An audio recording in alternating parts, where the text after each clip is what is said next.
بسم اللہ الرحمن الرحیم۔ السلام علیکم، ہمارے چینل میں خوش آمدید ناظرین۔ آج آپ کے لیے میں انتہائی خوفناک، سنسنی خیز اور دلچسپ کہانی لے کر آئی ہوں، لیکن کہانی شروع کرنے سے پہلے آپ سے گزارش ہے کہ اگر آپ ہمارے چینل پر نئے ہیں تو ہمارے چینل کو ضرور سبسکرائب کیجیے تاکہ آپ کو ہماری ویڈیوز سب سے پہلے ملیں۔ آج میں گھر آئی تو اماں بھابھی کے صدقے واری جا رہی تھیں۔ میں نے پوچھا خیریت؟ اماں کہنے لگیں کہ میں دادی بننے والی ہوں۔ اماں کے منہ سے یہ بات سن کر میری تو خوشی کی انتہا نہ رہی۔ بھابھی کے ہاں 3 سال سے کوئی اولاد نہیں تھی، اسی لیے اماں نے پہلے دن سے ہی بھابھی کو نصیحتیں کرنا شروع کر دیں۔ بھابھی کا ہر ہفتے چیک اپ ہوتا، مہینے میں وہ 2 بار ڈاکٹر کے پاس جاتی اور پھر جتنی بھی ضروری ہدایات ہوتی بھائی اور اماں ان پر سختی سے عمل کرواتے۔ ان میں ایک ہدایت یہ بھی تھی کہ ہمیں بھابھی کو خوش رکھنا ہے۔ بھابھی جو بھی بات کہتی بھیا بلا چوں چرا مان لیتے۔ بھابھی کا پورا خیال رکھا جا رہا تھا، مگر خوشی غم تو لگا رہتا ہے۔ ایک دن ہمارے خاندان میں فوتگی ہو گئی۔ دور پار کے رشتہ دار تھے، اماں اور بھیا کو تو جانا ہی تھا کیونکہ یہ بات بھی ضروری تھی، لیکن اس حالت میں بھابھی نہیں جا سکتی تھیں۔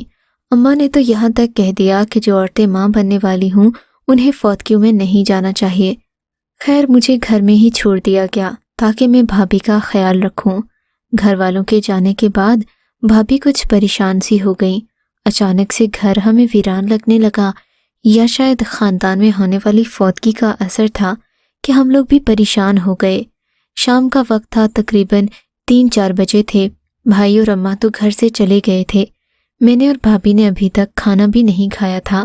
بھابھی کہنے لگیں سمرین اگر تم کہو تو ہم تھوڑی دیر باہر چلتے ہیں، واک بھی کرائیں گے اور کچھ کھانا پینا بھی ہو جائے گا۔ بھابھی اس وقت تو دیر ہو گئی ہے، ہم گھر میں ہی کچھ بنا لیتے ہیں، میں نے کہا، مگر وہ نہیں مانی۔ ان سے زیادہ بحث بھی نہیں کر سکتی تھی کہ ان کا بی پی ہائی ہو جائے گا۔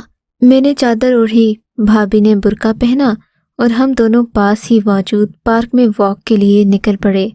پارک میں ٹھنڈی ٹھنڈی ہوا چل رہی تھی۔ تھوڑی دیر واک کرنے کے بعد ہم لوگ گھر جانے ہی والے تھے کہ پارک کے داخلی دروازے پر کچھ لوگوں کی لڑائی ہو گئی۔ کرتے کرتے بات ہاتھا پائی تک پہنچ گئی، لوگ ایک دوسرے سے لڑنے لگے۔ پارک کے داخلی دروازے کو بند کر دیا گیا۔ خدا جانے کیا معاملہ ہوا تھا کہ بات اس قدر بڑھ گئی۔ تھوڑی ہی دیر میں ہمیں فائرنگ کی آواز آئی، اس کے بعد پولیس کی گاڑیاں بھی پہنچ گئیں۔ ہم لوگ تو ڈر کے مارے پارک کی دوسری جانب چلے گئے جہاں سے دروازہ تو نہیں تھا، مگر کم از کم ہمیں تحفظ کا احساس ہو رہا تھا۔ بعد میں اتنا ڈر لگ رہا تھا کہ کافی دیر ہم لوگ وہیں بیٹھے رہے۔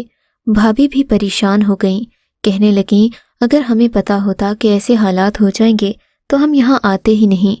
خیر میں نے بھابھی سے کہا کہ اب ہمیں گھر چلنا چاہیے، اس وقت تک دیر ہو چکی تھی۔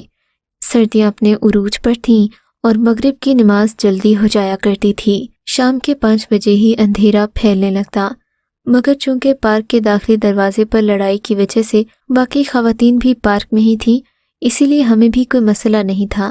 دھیرے دھیرے دروازہ کھلا تو عورتیں باہر کو جانے لگیں۔ لڑکے تو شاید پہلے ہی نکل چکے تھے، کچھ نے تو لڑائی میں باقاعدہ حصہ بھی لیا۔ میں اور بھابھی بھی چل پڑے، مگر داخلی دروازے کی جانب جاتے ہوئے مجھے ایسا محسوس ہوا جیسے بھابھی کی چال ڈھال الگ سی ہے۔ وہ پہلے سے مختلف انداز میں چل رہی تھی اور ان کی آنکھیں بھی ویران تھیں، جیسے وہ جو کر رہی ہوں انہیں اس کا احساس نہ ہو، دماغ کہیں اور ہو۔ خیر ہم لوگ گھر پہنچے۔ بھابھی چپ سی تھیں، انہوں نے مجھ سے زیادہ بات نہیں کی۔ صبح ہوتے ہی کہنے لگیں آج شام کو پھر پارک چلیں گے، میرا دل گھبرا رہا ہے، وہاں جا کر تازہ ہوا میں طبیعت بہتر ہو جاتی ہے۔ بھابھی کی بات سن کر میرے ذہن میں کھٹکا سا ہوا، بھابھی کو آخر ہو کیا گیا ہے؟ کل تو گھر میں کوئی نہیں تھا اس لیے باہر جانے کی ضد کی، اب تو صبح اماں اور بھائی بھی گھر میں ہی موجود تھے۔ خیر شام ہوتے ہی بھابھی نے پارک جانے کی رٹ لگا دی۔ میں نے اماں اور بھائی سے اجازت لی اور بھابھی کو لے کر اسی پارک کی طرف چلی گئی۔ اب بھابھی کے قدم خود بخود اسی جانب اٹھ رہے تھے، انہوں نے ایک بار بھی پیچھے مڑ کر نہیں دیکھا۔ ایسا لگ رہا تھا جیسے وہ خود بخود ایک چیز کی جانب کھینچی چلی جا رہی ہوں۔ پارک کے اندر پہنچ کر بھابھی چلتی ہوئی ایک درخت کے نیچے گئیں اور وہیں گھاس پر بیٹھ گئیں۔ حالانکہ دھوپ والی جگہ دوسری جانب تھی، یہ درخت چھاؤں میں واقع تھا، مگر بھابھی نے ضد کر کے وہیں ڈیرا ڈال لیا۔ میں بھی سردی میں ان کے ساتھ بیٹھ گئی۔ کافی دیر وہ یوں ہی خالی خالی نظروں سے ارد گرد جگہ کو دیکھتی رہیں۔ کبھی وہ خلا میں گھورتی تو کبھی درخت کے تنے پر ہاتھ لگاتی۔ تبھی اچانک میری نظر درخت کے پتوں پر پڑی۔ پتوں کے پیچھے ایک وجود سا چھپا بیٹھا تھا۔ میں نے کبھی اس سے پہلے اتنی کرہا شکل نہیں دیکھی تھی۔ جیسے ہی میں نے اس مخلوق کو دیکھا، درخت کے پتوں میں ہلچل سی ہوئی، یوں لگا جیسے وہ چھلانگ مار کر کہیں اور چلی گئی ہو۔ میں نے ایک نظر بھابھی کو دیکھا جو بڑے اطمینان سے اسی درخت کے نیچے بیٹھی تھیں۔ ان کو کسی بات کی پرواہ نہیں تھی۔ میں نے ان سے کہا، بھابھی اٹھیے، یہاں پر بیٹھنا ٹھیک نہیں ہے، ہمیں گھر چلنا چاہیے۔ بھابھی نے میری بات کا کوئی جواب نہیں دیا۔ میری نظر دوبارہ درخت کے پتوں پر گئی۔ یہ دیکھ کر میری تو جان ہی نکل گئی کہ وہ کریا شکل اب بھی وہاں موجود تھی۔ میں ابھی اپنے ہی ڈر اور خوف سے نبرتازماں تھی کہ بھابھی نے ایک زوردار چیخ ماری۔ میں نے چونک کر ان کی طرف دیکھا تو وہ زمین پر بے ہوش پڑی تھیں۔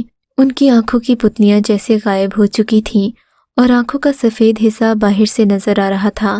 یہ دیکھ کر میں بہت پریشان ہو گئی۔ مجھے تو پہلے ہی یہاں بیٹھنا اچھا نہیں لگ رہا تھا۔ میں نے جلدی سے اٹھ کر سیکیورٹی گارڈ کو بلایا۔ بھابھی کو اٹھانے کی بہت کوشش کی مگر وہ مکمل بے ہوش ہو چکی تھیں۔ گارڈ نے میری مدد کی اور پھر بھابھی کو ایک گاڑی تک لا کر میں نے بھیا کو فون کیا۔ گاڑی والے نے ہمیں ہسپتال پہنچا دیا۔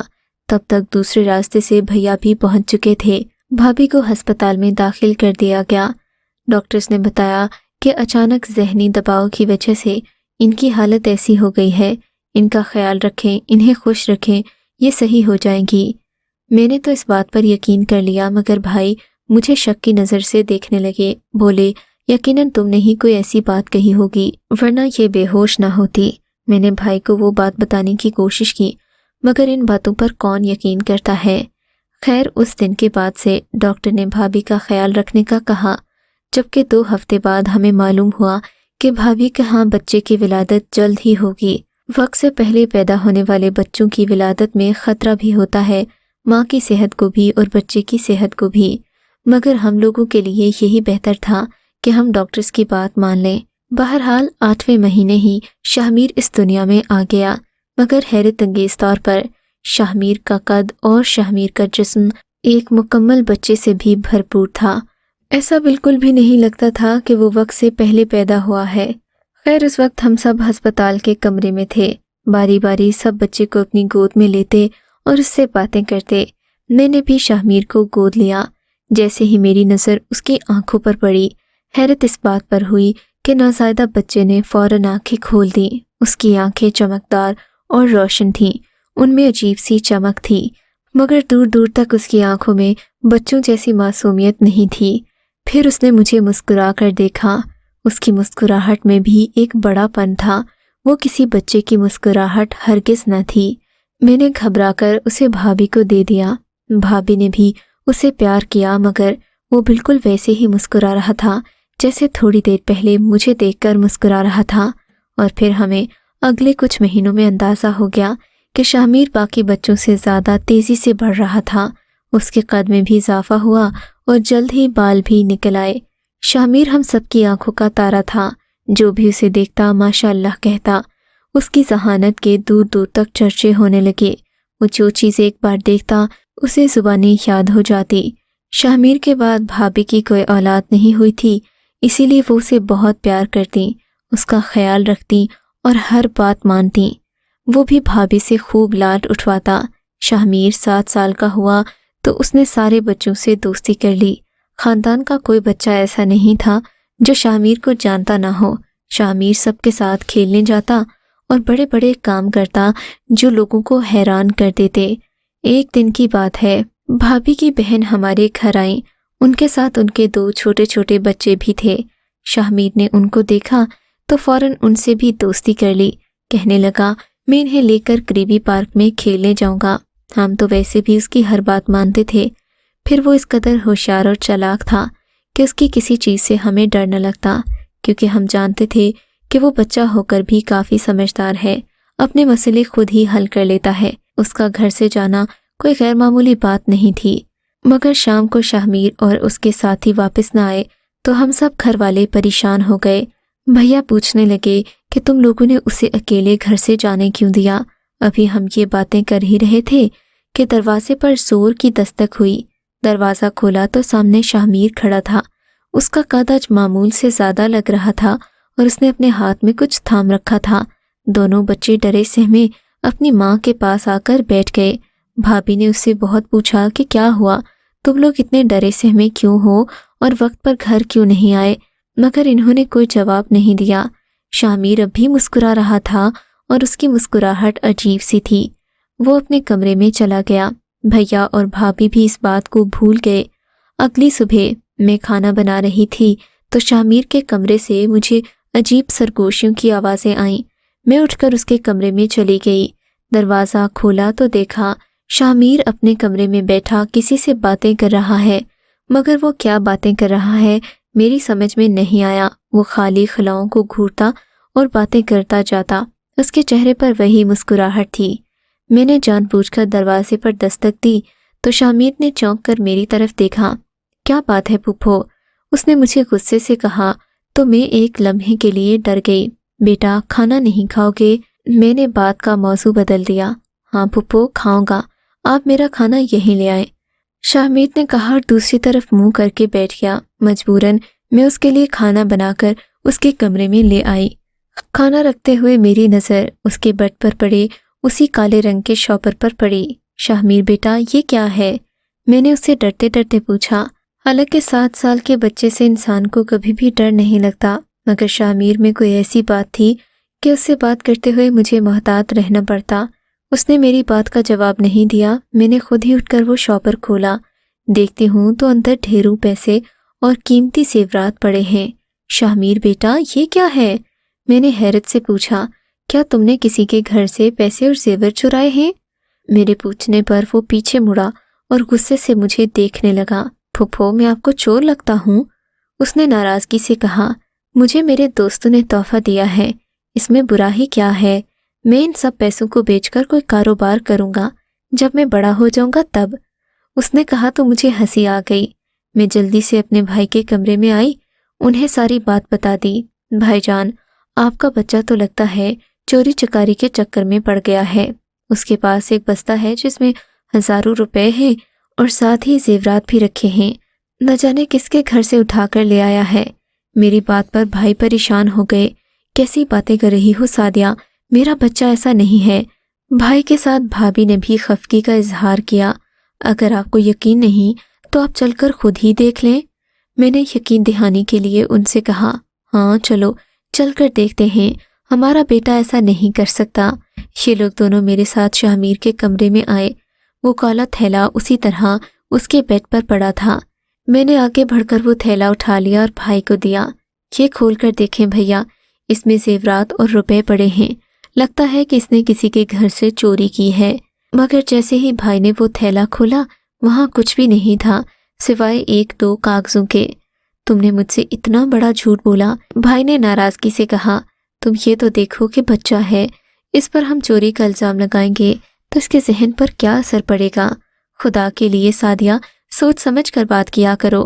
بھائی کی بات سن کر میں بہت شرمندہ ہوئی، مگر اس میں میرا کوئی قصور نہیں تھا۔ میں نے شاہمیر کے کمرے میں خود زیورات اور پیسے دیکھے تھے۔ یہ تیسری بار تھی جب بھیا مجھ پر شاہمیر اور بھابھی کی وجہ سے ناراض ہوئے تھے۔ حالانکہ میں ہمیشہ ان کے بھلے کی بات کرتی، مگر مجھے ہی غلط سمجھا جاتا۔ میں نے سوچ لیا کہ اب میں خاموش رہوں گی، کسی سے کوئی بات نہیں کروں گی، شاید سب لوگ مجھے ہی غلط سمجھنے لگے ہیں۔ ایک رات کی بات ہے، میں اپنے کاموں سے فارغ ہو کر بیٹھی ہی تھی۔ کھڑکی سے باہر چاند دیکھنے کی عادت مجھے بچپن سے تھی۔ تبھی مجھے لگا جیسے ہمارے صحن میں ہلچل ہو رہی ہے۔ اس وقت میرے کمرے کی بتی بجھی ہوئی تھی۔ تب میں نے اندھیرے میں 2 سفید رنگ کے ہیولوں کو صحن میں ادھر ادھر پھرتے دیکھا۔ دل چاہا کہ اٹھ کر جا کر بھیا کو بتاؤں کہ صحن میں کچھ لوگ پھر رہے ہیں، مگر پھر سوچا اگر پہلے کی طرح کوئی نہ ہوا تو خامخواہ بات مجھ پر آ جائے گی۔